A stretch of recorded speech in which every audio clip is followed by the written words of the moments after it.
Mr Deputy Speaker, and I rise in support of the motion, and I acknowledge the work of the committee chair, who's in the chamber today, and the great work that he has done over the last few parliaments. This is not an easy job. It's not an easy rollout, and my friend has gone about his business in a calm, methodical manner, and I have absolutely no doubt that the Oversight Committee will play a very, very important role in the years to come, and I hope to be a part of that for some time to come. Mr Deputy Speaker, I've organised 4 separate NDIS forums in my electorate of Fisher, and I've attended a further Make It Work forum organised by local charity Steps. I've gathered feedback from hundreds of participants in the NDIS, of which my daughter is one. However, sometimes one individual's story can go a long way to making clear the issues in a huge scheme like the NDIS, and today I want to focus on one of those stories. At the end of 2018, a Fisher resident and business person, Kylie Martin, visited me to discuss Mr Deputy Speaker, to discuss the rollout of the NDIS.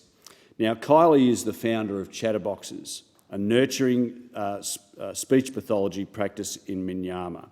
She's a dynamic, modest, practical and highly engaged business leader, and I'd like to take this opportunity to congratulate her on the fantastic local business that she has created. Kylie was quietly excited about the rollout of the NDIS on the Sunshine Coast. She described how she is already employing new local therapists to deal with the demand from people who had not previously been able to receive this level of government support.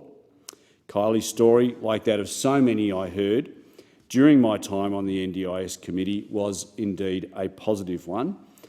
New jobs being created, new services offered and support provided to people who might never otherwise have received it.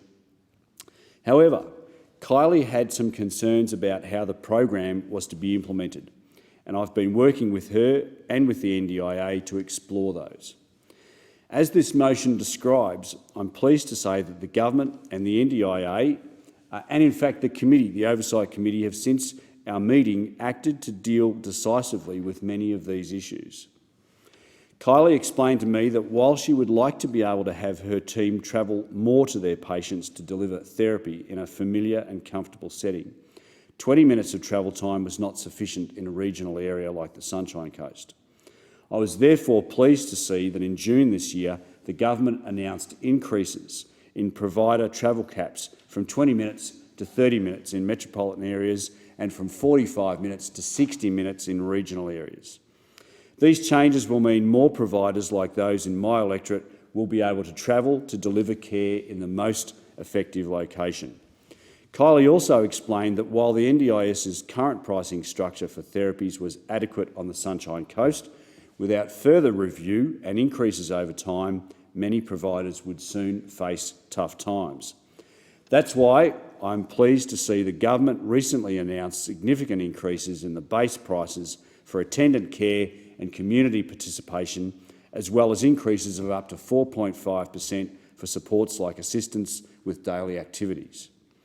The Morrison government has also introduced a new tier of higher prices for those individuals with complex needs, which will attract up to 10% in additional loading where it's needed.